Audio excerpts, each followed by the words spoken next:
Welcome to student. आज हम करेंगे 12th accountancy chapter 4 admission of new partner.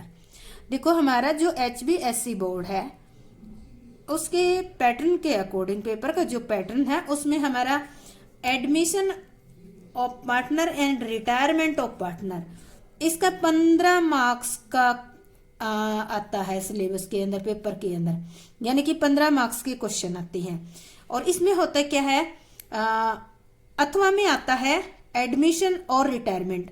अगर एडमिशन का क्वेश्चन आ जाता है तो कई बार रिटायरमेंट की थ्योरी आ जाती है, रिटायरमेंट का क्वेश्चन आता है तो एडमिशन की थ्योरी, या कई बार एडमिशन और रिटायरमेंट के दोनों के ही क्वेश्चन आ जाते हैं या फिर दोनों की थ्योरी आ जाती है।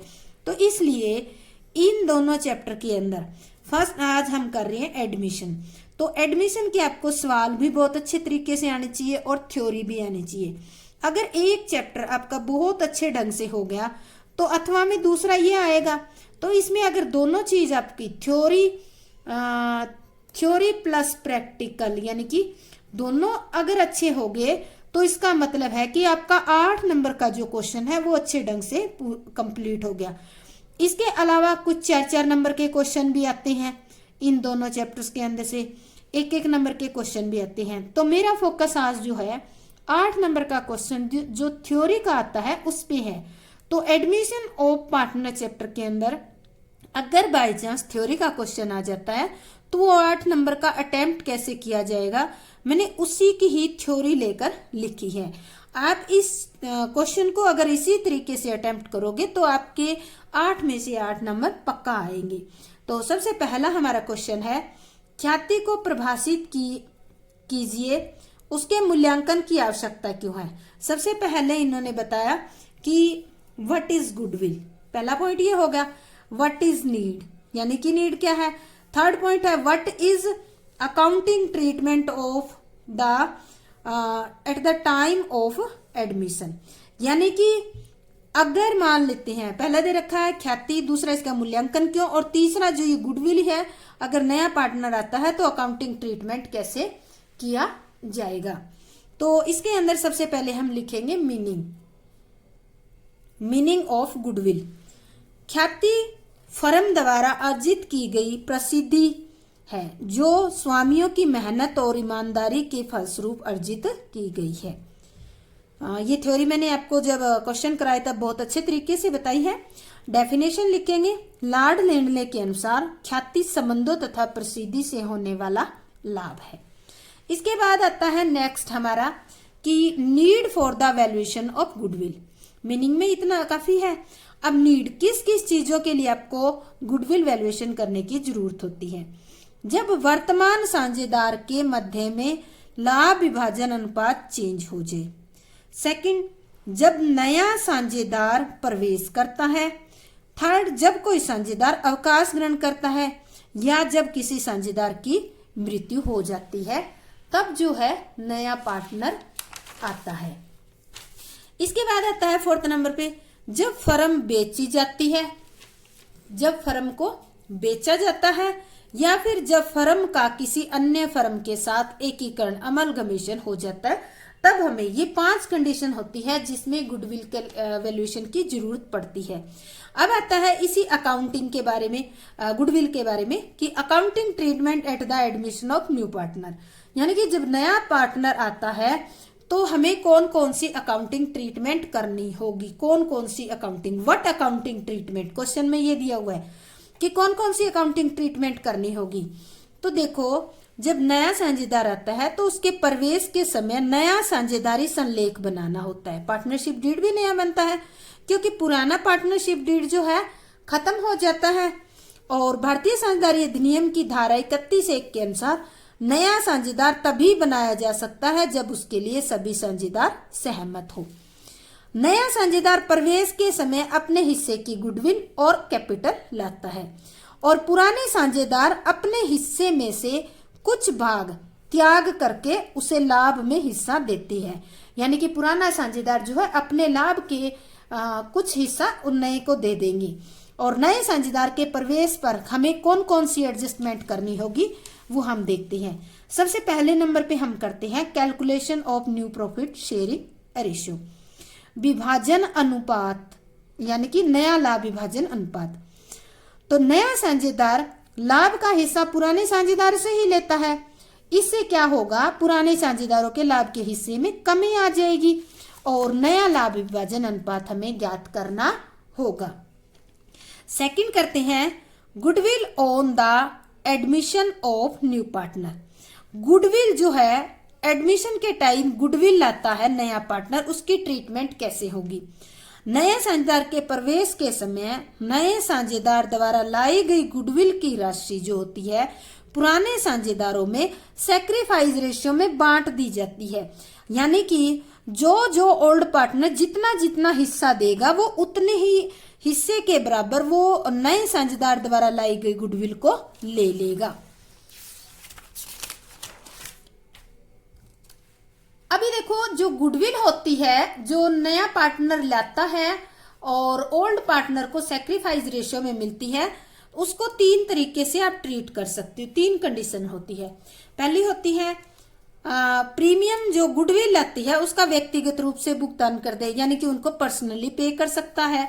दूसरा, नया साझेदार हिस्से की ख्याति को नगद में लाता है, यानी कि उसका हिस्सा जो है वो नगद में लेकर आता है। और तीसरा, जब वो नगद में नहीं लाता है। थर्ड पॉइंट हमारा आता है, जब एडमिशन होता है तब संपत्तियों एवं दायित्वों का पुनर्मूल्यांकन, revaluation of assets and liability. यानी कि जब नया साझेदार आएगा तो वो फर्म में प्रवेश से पूर्व इस बात से संतुष्ट होना चाहता है कि बैलेंस शीट में दिखाई गई एसेट्स और लायबिलिटी सही है या नहीं है, और इसी उद्देश्य से इसका रिवैल्यूएशन करके और इसमें जो प्रॉफिट और लॉस होता है वो ओल्ड पार्टनर में ओल्ड रेशियो में बांट दिया जाता है। अब ओल्ड रेशियो में क्यों बांटा जाता है, क्योंकि ये एसेट्स और लायबिलिटी अभी तक किनकी थी, ओल्ड पार्टनर की। अगर इनकी वैल्यू बढ़ती है तो वो ओल्ड पार्टनर को मिलनी चाहिए, कम होती है तो उन्हीं को ही ओल्ड रेशियो में मिलनी चाहिए। इस कारण से ओल्ड रेशियो में बांटी जाती है। इसके बाद आता है फोर्थ, संचय और संचित लाभों तथा हानियों का लेखांकन व्यवहार, accounting treatment of reserve and accumulated profit and losses. यानी कि जब नया पार्टनर आता है तब तक जितने भी रिजर्व, अक्यूमुलेटेड प्रॉफिट और लॉस होते हैं वो किसके होते हैं, ओल्ड पार्टनर के होते हैं। तो ये लिखे कहाँ मिलेंगे आपको, बैलेंस शीट में मिलेंगे। तो बैलेंस शीट में कोई भी रिजर्व, प्रॉफिट और लॉस दे रखी है तो वह ओल्ड पार्टनर में ओल्ड रेशियो में बांट दी जाती है, क्योंकि नए पार्टनर जो साझेदार होता है उसका इसमें कोई हक नहीं होता, क्योंकि ये तो उनकी कमाई की मेहनत है तो उनको ही ओल्ड रेशियो में मिलनी चाहिए। फिफ्थ पॉइंट आता है हमारे क्वेश्चन का, नए साझेदार की पूंजी के आधार पर पुराने साझेदारों की पूंजियों को समायोजित करना। तो इसमें सबसे पहले नए साझेदार की पूंजी के आधार पर पूरी फर्म की पूंजी ज्ञात की जाती है, पूरी फर्म की पूंजी ज्ञात की जाती है। फिर इस कुल पूंजी को सभी साझेदारों में नए अनुपात में बांट दिया जाता है। तो ये था हमारा पहला क्वेश्चन जिसको हम कंप्लीट करते हैं। आपने देखा कि अगर ये क्वेश्चन आ जाता है तो आप अगर इसी तरीके से लिखते हैं तो आपके पूरे नंबर इसके अंदर आएंगे। सेकंड क्वेश्चन आता है, नए साझेदार के प्रवेश के समय आप ख्याति का लेखांकन किस प्रकार करेंगे। पहला number, new partner bring his share of goodwill in cash, यानी कि नया साझेदार गुडविल नगद लेके आए। और सेकंड है, new partner does not bring his share of goodwill in cash, या जो है नया पार्टनर है वो नगद में अगर नहीं लेके आता है। तो दो कंडीशन दे रखी है, दोनों कंडीशन में हम ये क्वेश्चन करेंगे। पहली कंडीशन हमारी है, when new partner bring his share of goodwill in cash, जब नया आने वाला पार्टनर नगद में लेके आता है तो ऐसी दशा में दो आपके सामने विकल्प आ जाते हैं, दो ऑप्शन आते हैं। पहला ऑप्शन ये आता है कि goodwill retain in the business, यानी कि ये जो नया पार्टनर गुडविल लेके आता है ये मिलेगी किसको, ओल्ड पार्टनर को सैक्रिफाइस रेशियो में। अब ओल्ड पार्टनर के सामने दो ऑप्शन है, वो बिजनेस में ही लगाए रहने दे सकते हैं या फिर वो निकाल भी सकते हैं।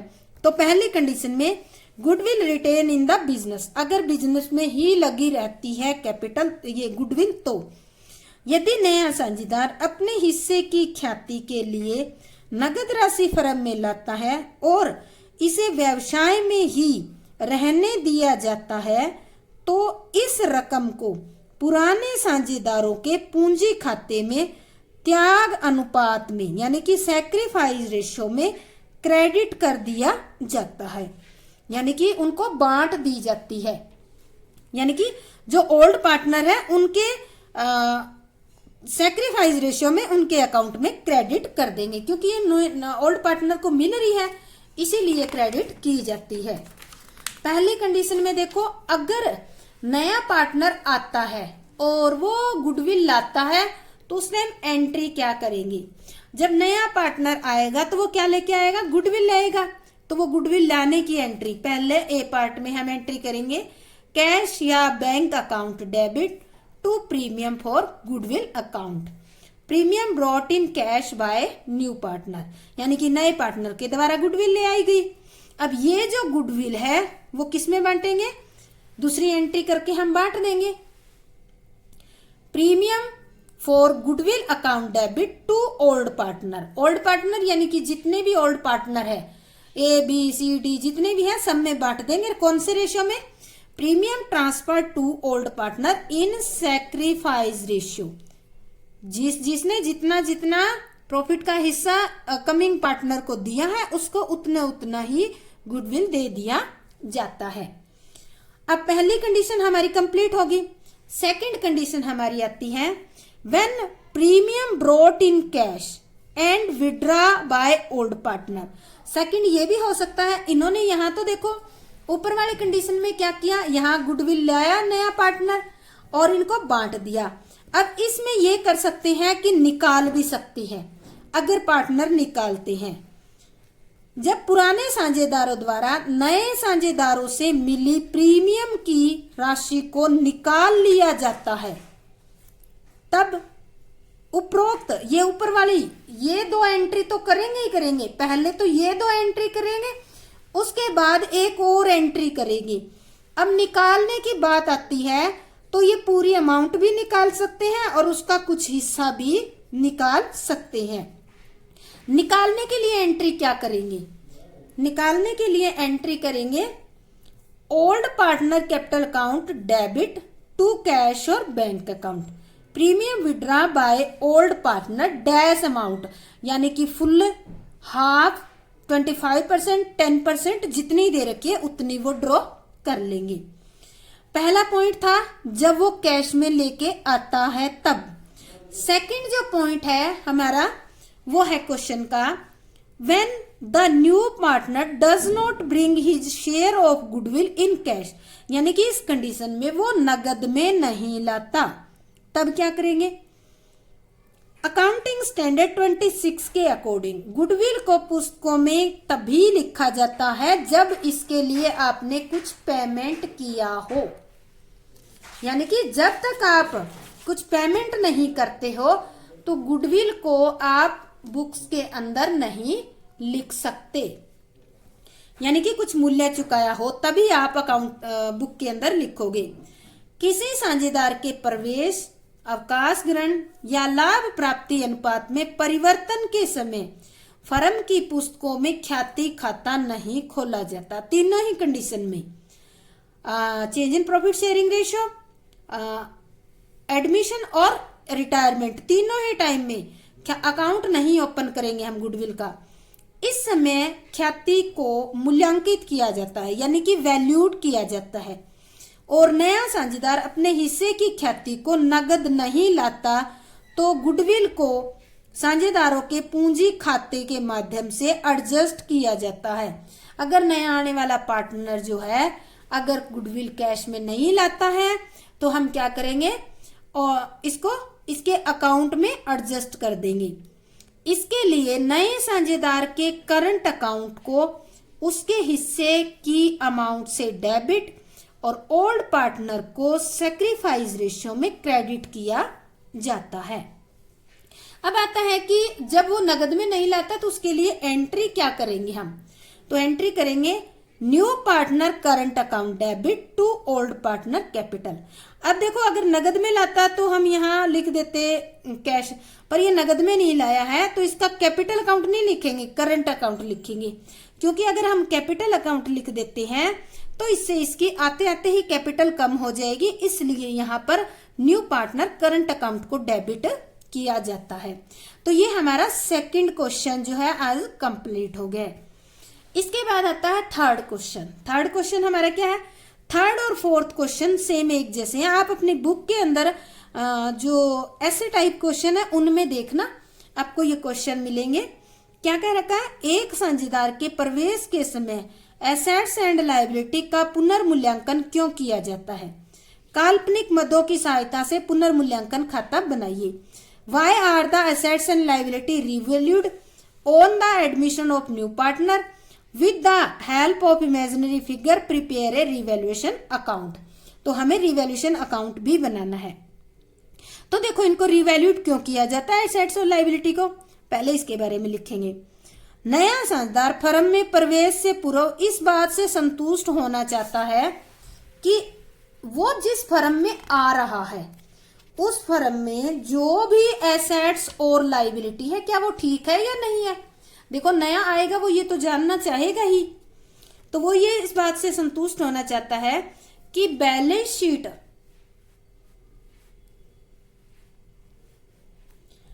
शीट में दिखाई गई संपत्तियां और दायित्व एसेट्स एंड लायबिलिटी का मूल्य सही है या नहीं है।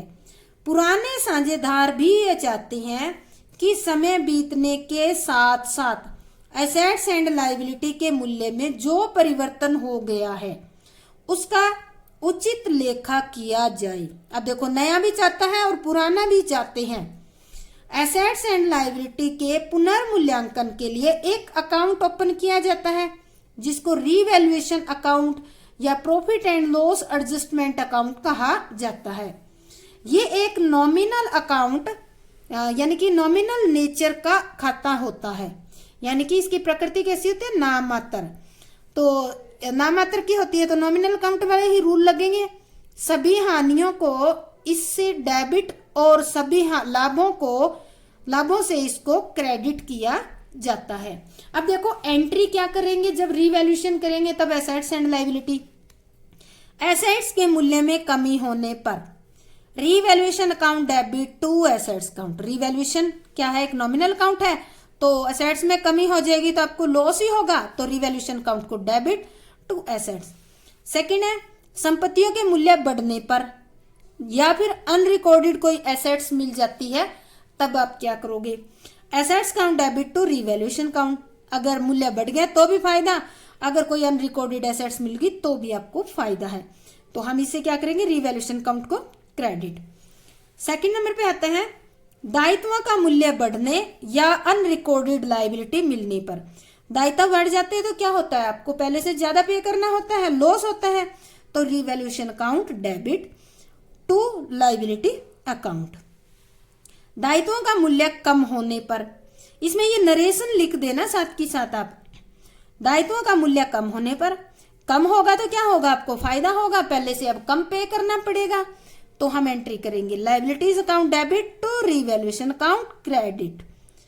Decrease in the value of liability, जितने रुपए की आपकी लायबिलिटी कम हुई है उतने रुपए से हम रिवैल्यूएशन अकाउंट को क्या कर देंगे, क्रेडिट कर देंगे। अब आता है थर्ड नंबर पे, थर्ड एंट्री में हम क्या करेंगे, इसके अंदर रिवैल्यूएशन अकाउंट में अगर लाभ हो जाता है तो लाभ होने से एंट्री क्या करेंगे, लाभ किसको मिलेगा, पार्टनर को। पार्टनर को लाभ मिलता है तो उनकी कैपिटल क्या होती है, इंक्रीज। तो हम एंट्री करेंगे revaluation account debit to old partner capital account, profit transfer to old partner. अगर मान लेते हैं लॉस हो जाती है तो क्या करेंगे, रिवैल्यूएशन अकाउंट में लॉस होने पर, लॉस होती है तो पार्टनर की कैपिटल कम हो जाती है, तो एंट्री करेंगे old partner capital account debit to revaluation account, loss transfer to old partner capital. तो इस तरह से हम एंट्री कर देंगे। कुल मिलाकर हमारी ये 4 टाइप की एंट्री होगी इसके अंदर। अब हम हमारे क्वेश्चन में दे रखा है कि revaluation account with imaginary figure, तो हम ये अकाउंट बनाएंगे और कुछ इमेजिनरी फिगर ले लेंगे। मैंने जो फिगर ली है आप उससे कुछ अलग फिगर भी ले सकते हो, ऐसा कोई रूल नहीं है, जो आपको इजी लगे वो ले सकते हो। तो क्रेडिट साइड में क्या लिखेंगे, बाय इंक्रीज इन एसेट्स, यानी कि जो जिसे फायदा होते हैं वो आइटम लिखेंगे। एसेट्स बढ़ने से फायदा होता है तो हम लिखेंगे by increase in assets. Liability के कम होने से फायदा होता है तो हम लिखेंगे बाय डिक्रीज इन लाइबिलिटी। और कोई अनरिकॉर्डेड लाइबिलिटी मिलने से फायदा होता है तो हम लिखेंगे बाय अनरिकॉर्डेड लाइबिलिटी। ये फिगर में आप कोई भी अमाउंट डाल सकते हो, मैंने डाली 50,000, 10,000 और 30,000। टोटल इसका कितना आ गया आपका, टोटल इसका आ गया 90,000। अब आते हैं हम डेबिट साइड। डेबिट साइड अगर कोई एसेट्स कम होती है तो नुकसान होता है तो हम लिखेंगे to decrease in the assets. 10,000 लिखी है मैंने। To decrease in the increase in the liability. Liability increase होने से क्या होगा, आपको नुकसान होगा, आपको ज्यादा पे करने पड़ेंगे, तो मैंने लिखे 15,000। टू अनरिकॉर्डेड लाइबिलिटी, कोई ऐसी लाइबिलिटी मिल जाती है जिसको आपको पहले पता ही नहीं था और अब पे करना पड़ी, तो ये 5,000। यानी कि डेबिट में टोटल आ गया 30,000 और क्रेडिट का टोटल आ गया 90,000। तो अब हम डिफरेंस निकालेंगे। क्रेडिट का 90,000 है और डेबिट का आता है 30,000, तो डिफरेंस कितना आ गया 90,000। यानी कि डिफरेंस आ गया 60,000। 60,000 आपको क्या मिला, हो गया प्रॉफिट। ये प्रॉफिट किसको मिलेगा, पार्टनर को। कौन से, ओल्ड पार्टनर को। कौन से रेशियो में, ओल्ड रेशियो में। तो इसको लिखेंगे हम to profit on revaluation transfer to old partner capital in old ratio.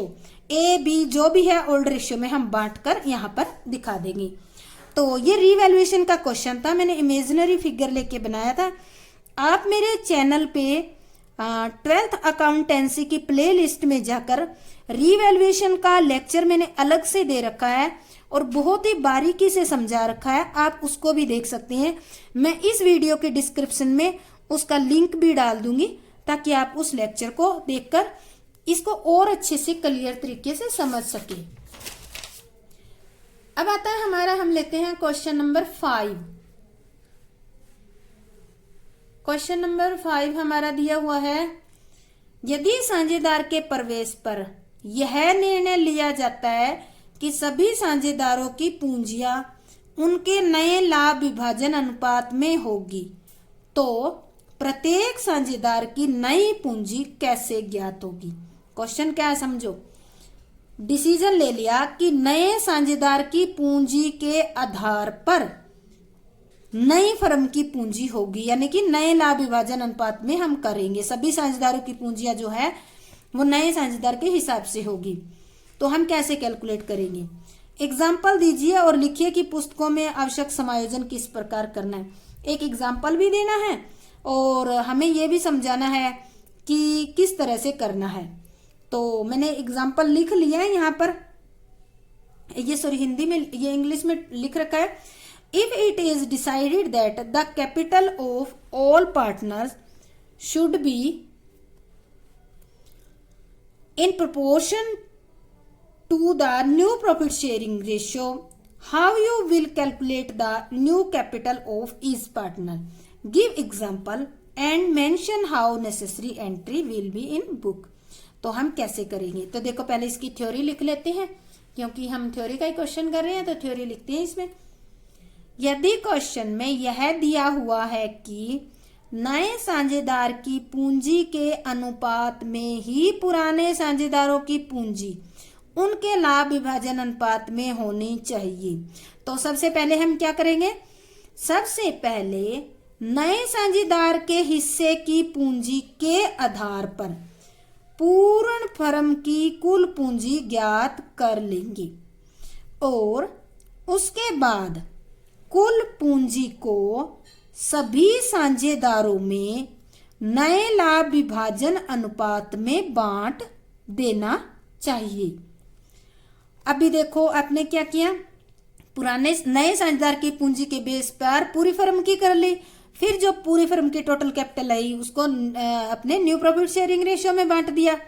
अब क्या है यदि किसी साझेदार की वर्तमान पूंजी, वर्तमान मतलब नई पूंजी, वर्तमान मतलब जो पहले की पूंजी है, वो पहले वाली पूंजी, वर्तमान पूंजी उसकी नई पूंजी से अधिक है तो उसे नगद भुगतान कर दिया जाएगा। यानी कि पहले वाली ज्यादा है और अब बनती कम, तो उसको भुगतान कर दिया जाएगा और उसके चालू खाते यानी कि करंट अकाउंट में ट्रांसफर कर दिया जाएगा। या तो उसको नगद पे कर दोगे, नगद पे नहीं करोगे तो करंट अकाउंट में ट्रांसफर कर दोगे। इसकी एंट्री कैसे करेंगे? देखो, यदि साझेदार से पूंजी मंगवानी है, अभी एक तरीका यह है, अगर मान लेते हैं उसकी जो पुराने वाली पूंजी है नई पूंजी से कम रह जाती है, तब हम क्या करेंगे? साझेदार से पूंजी मंगवानी पड़ेगी। तब हम एंट्री करेंगे bank account debit to old partner capital account, cash brought by old partner, तो मंगवा लेंगे इसे। सेकंड, अगर मान लेते हैं ज्यादा रह जाती है तो क्या करेंगे? जब किसी साझेदार को पूंजी वापस करनी है, और वापस कब करनी होती है? जब मान लेते हैं उसकी पुरानी पूंजी है या वर्तमान में जो कह रहे हैं पूंजी लगी हुई है, वो पूंजी अब नई फर्म की पूंजी से ज्यादा है तो उसको पेमेंट करनी होगी। तो एंट्री करेंगे old partner capital account debit to cash और bank account, cash paid to old partner. Example, ये एग्जाम्पल ध्यान से देखना आप। इसी ये जो है ना कैपिटल वाला जो है चल रहा है उसी के ऊपर है, क्वेश्चन में कह रखा है आपको एग्जाम्पल देना है, तो आप ये एग्जाम्पल या तो यहां से ले लेना या अपनी बुक में से लेके और इसको इसी तरह से सोल्व करना है। अगर आपको इस क्वेश्चन के 8 नंबर लेने हैं तो A and B are partner in profit sharing ratio 3:2, दो पार्टनर है, 3:2 का रेशियो है। The capital of A and B after all adjustment ₹92,70,000, ये इनकी वर्तमान में ए और बी की सभी एडजस्टमेंट करने के बाद 92,000 और 70,000 पूंजी है। They admit C as new partner as on his ₹40,000 as capital for 1/5 share of profit. अब देखो सी नया पार्टनर आ रहा है 1/5 हिस्से के लिए और कैपिटल कितनी ला रहा है? 40,000। आगे कह रहा है profit to be acquired equally from A और बी, और जो 1/5 है वो दोनों से ए और बी से बराबर बराबर ले रहा है। The capital account of old partner are to be adjusted on the basis of C's capital, और जो आपका ओल्ड पार्टनर का कैपिटल है वो आपको सी के कैपिटल के बेस पे एडजस्ट करना है और एंट्री भी करनी है। तो हम कैसे करेंगे इसकी? सबसे पहले हम क्या लेंगे? सी शेयर इज 1/5, सी का शेयर 1/5 है, which acquire equally from A and B, जो कि 1/5 का आधा आधा लेता है। आधा आधा कैसे निकालोगे? 1/2 गुना में 1/5, 1/5 का आधा 1/10 आ गया। सेम इसी तरह से ए से लेता है, इसी तरह से बी से लेता है। अब निकालेंगे new ratio. A new share नई फर्म में ओल्ड रेशियो 3/5 माइनस 1/10, 5/10 हो गया। बी का शेयर 2/5 माइनस 1/10 इक्वल टू 3/10। सी का शेयर आपको पता ही है 1/10, 1/10 और ये कितना हो गया? 2/10, काटोगे तो कितना आ जाएगा? 1/5। न्यू रेशियो आ गया आपका 5, 3 और 2 आ गया। अब देखो, अब कैपिटल कैलकुलेट करनी है। न्यू रेशियो तो हमने कैलकुलेट कर लिया। On the basis of C share the total capital of firm 40,000 into में 5, जो 1/5 था उसका हम मल्टीप्लाई कर देंगे रेसिप्रोकल करके, तो ये आ जाएगा 2 लाख रुपए। तो आपकी फर्म की कैपिटल कितनी आ गई? 2 लाख रुपए। अब ये 2 लाख रुपए कैपिटल है, ये आपके कौन से रेशियो में रहेगी? न्यू रेशियो में। और न्यू रेशियो आपने कितना निकाला था? न्यू रेशियो आपका आया था, मैं लिख देती हूं, 5, 3 और 2, ये आया था आपका न्यू रेशियो। इसमें बांटेंगे 2 लाख को। तो ए की देखो, as capital in new firm, A की नई फर्म में कैपिटल कितनी होगी? 2 लाख का 5/10, 1 लाख रुपए। बीज capital in new firm 2 lakh का 3/10, 60,000 रुपए। Seize capital in new firm 2 lakh का 2/10 यानी कि 40,000 रुपए। तो अब आपको देखनी है कि डेफिशिएट और एक्सेस, डेफिशिएट कैपिटल ऑफ ए की देखो नई फर्म में कैपिटल कितनी निकली है 1,00,000 रुपए, क्वेश्चन में कितनी दे रखी थी 92,000, आफ्टर ऑल एडजस्टमेंट करने के बाद 92,000। तो देखो अभी फर्म में नई में होनी चाहिए 1,00,000, पर इसकी अभी तक कितनी लगी हुई है 92, इससे कितनी मंगवा लेंगे 8,000। एक्सेस कैपिटल ऑफ बी, अब हम क्या करेंगे, बी जो है, बी की नई फर्म में कैपिटल कितनी 70,000 चाहिए, पुरानी में कितनी लग रही है, नहीं सॉरी, इसकी पहले की कैपिटल कितनी है 70,000 और अभी चाहिए कितनी इसको 60,000, तो इसको क्या करेंगे 10,000 वापिस कर देंगे। अब एंट्री करेंगे हम, A's current account debit to A's capital, कितने रुपए थी, ए का जो एडजस्टमेंट थी इसको हम क्या करेंगे, इससे मंगवाएंगे, तो यहां एंट्री करेंगे 8,000 से, कितने से करेंगे 8,000 से। अगर ये नगद में लाता है तो हम यहाँ कैश लिख देंगे, एज करंट अकाउंट की जगह कैश अकाउंट लिख देंगे, और अगर नगद का कोई जिक्र नहीं है क्वेश्चन में तो एज करंट अकाउंट यानी उसके करंट अकाउंट में डेबिट कर देंगे। Shortage of A's capital debited his current account, क्योंकि इसमें डेबिट किया ना हमने, करंट अकाउंट में किया है तो यही लिखेंगे।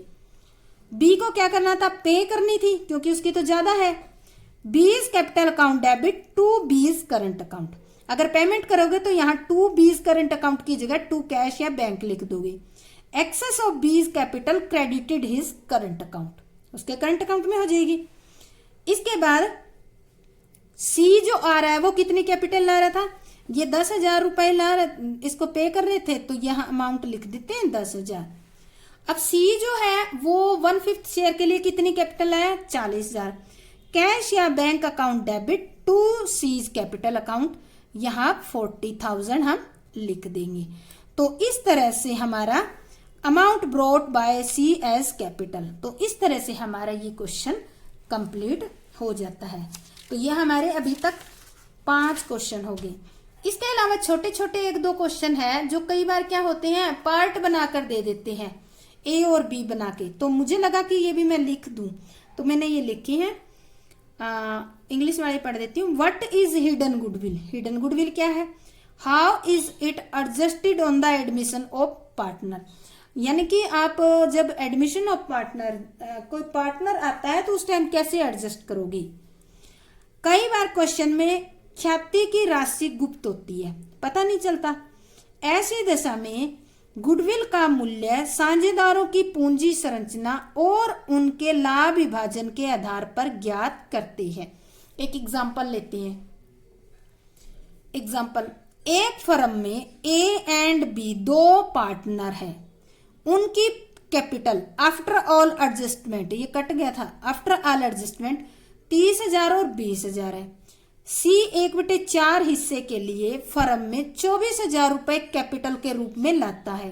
तो कैलकुलेट गुडविल कैसे कैलकुलेट करेंगे, total capital of the firm on the basis of C's capital, 24,000 गुणा में 1/4 के लिए आए हैं तो रेसिप्रोकल मल्टीप्लाई कर देंगे 4/1, 96,000, यानी कि सी के बेस पर, जब सी आ रहा है उसके बेस पर टोटल फर्म की गुडविल कितनी बन रही है, सॉरी कैपिटल, गुडविल नहीं, टोटल फर्म की कैपिटल बन रही है 96,000। अब देखो अगर एक्चुअल की कैपिटल देखें तो कितनी, ए बी सी की आफ्टर ऑल एडजस्टमेंट कैपिटल, ए और बी की तो आफ्टर ऑल की एडजस्टमेंट करने के बाद की कैपिटल, और सी तो नहीं लेके आया है, तो बी 30,000, 20,000 और 24,000 सी लेके आया, टोटल बनती कितनी है 74,000 बनती है। और सी के बेस पे अगर फर्म की कैपिटल देखें तो कितनी बन रही है 96। तो ये जो 22,000 का गैप है ये क्या है, हमारी गुडविल ऑफ द फर्म।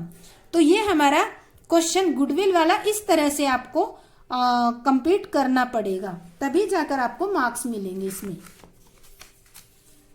इसके बाद हमारा एक क्वेश्चन और लिया हमने, ये क्वेश्चन भी कई बार आ जाता है और बच्चे इसमें बहुत कंफ्यूज हो जाते हैं, लिखने का तरीका नहीं पता होता, तो ये मैं इंग्लिश में लिखना भूल गई, हिंदी में लिख रखा है, कोई नहीं, कोशिश करना। ख्याति के लेखांकन को समझाइए। जब पुस्तकों में पहले से ही गुडविल खाता विद्यमान हो, यानी कि goodwill existing in book, goodwill existing in book, उस टाइम हमें क्या करना है, जब नया पार्टनर, नया साझेदार ख्याति नगद में लाता है, when goodwill existing in book and new partner brings goodwill in cash. Second, जब नया पार्टनर जो है गुडविल को नगद में नहीं लाता, यानी कि पहले से भी एग्जिस्टिंग गुडविल भी है या अपीयर्स इन बुक है, आपकी किताबों के अंदर या बैलेंस शीट जो दे रखी है उसके अंदर एसेट साइड में गुडविल दे रखी है, और नया पार्टनर ले भी आता है और दूसरी कंडीशन में वो नहीं भी लाता है, तो हमें लेखा किस तरीके से करना होगा। तो पहला हम ए पार्ट लेते हैं, जब पहले से बुक में गुडविल है और वो नगद में भी ले आता है। पहला पॉइंट, यदि नए साझेदार द्वारा अपने हिस्से की रकम नगद लाई गई हो और पुस्तकों में भी पहले से ख्याति विद्यमान है, तो सबसे पहले पुस्तकों में विद्यमान ख्याति को ओल्ड पार्टनर में ओल्ड रेशियो में बांट देंगे, क्योंकि बुक के अंदर जो गुडविल दी होती है उस पर नए पार्टनर का कोई हक नहीं होता, वो ओल्ड पार्टनर की होती है, इसलिए ओल्ड पार्टनर के अंदर ओल्ड रेशियो में डिवाइड कर देते हैं। अब आता है इस गुडविल को बांटेंगे तो एंट्री कैसे करेंगे, इसको रिटर्न ऑफ करना कहते हैं। Old partner capital account debit to goodwill account, ठीक है, goodwill written off in old ratio. ये तो पहली कंडीशन थी जब वो नगद में लेके आ रहा है और पुरानी गुडविल भी है और नगद में लाया है, तो हम आगे क्या एंट्री करेंगे, cash account debit to premium for goodwill account. Third entry करेंगे प्रीमियम फॉर गुडविल अकाउंट। मैं यहाँ पे कर देती हूँ, एंट्री करेंगे, एक पेज लेती हूँ उस पे करके दिखाती हूँ, कोई एक पेज। यहाँ सेकेंड एंट्री, पहली एंट्री तो हमारी ये होगी, ठीक है, सेकेंड एंट्री हम करेंगे cash account debit to premium for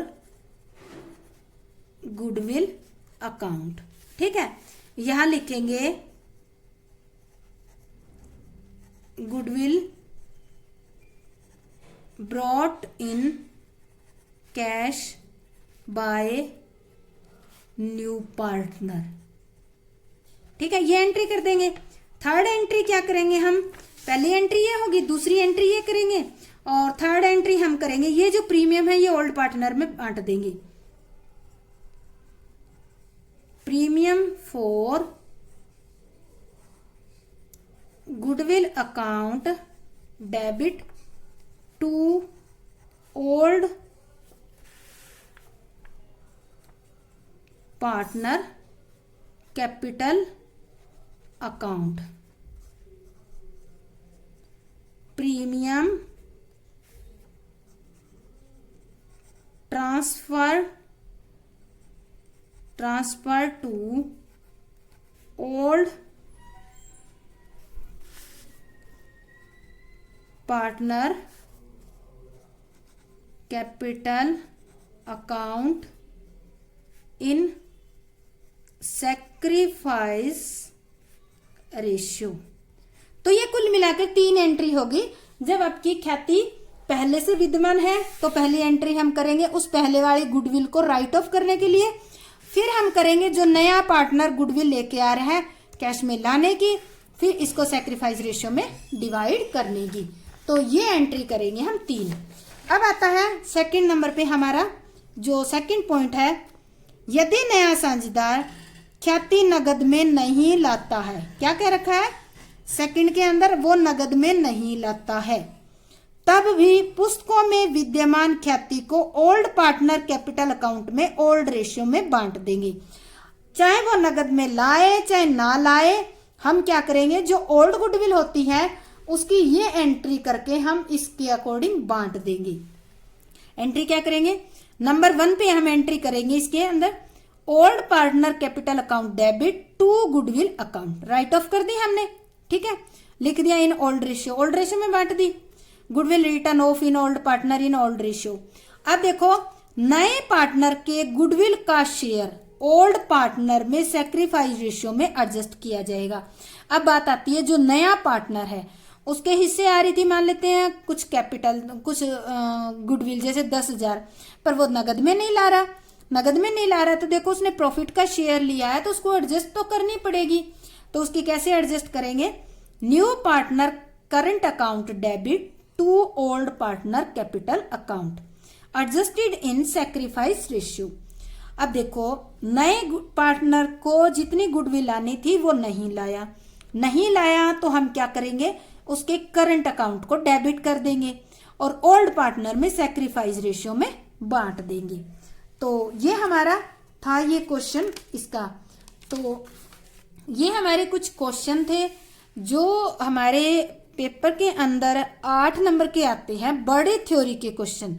छोटे छोटे तो बुक के अंदर और बहुत सारे बन जाते हैं, पर मैंने केवल वही क्वेश्चन लिए हैं जो आपके मैक्सिमम मार्क्स के आते हैं और अथवा में भी आते हैं बहुत टाइम। तो आप इसको अच्छे ढंग से करना, बहुत टाइम तो आप इसको अच्छे ढंग से करना, और इस चैप्टर को आपको बहुत ही अच्छे ढंग से करना है क्योंकि ये चैप्टर बड़े नंबर का आता है।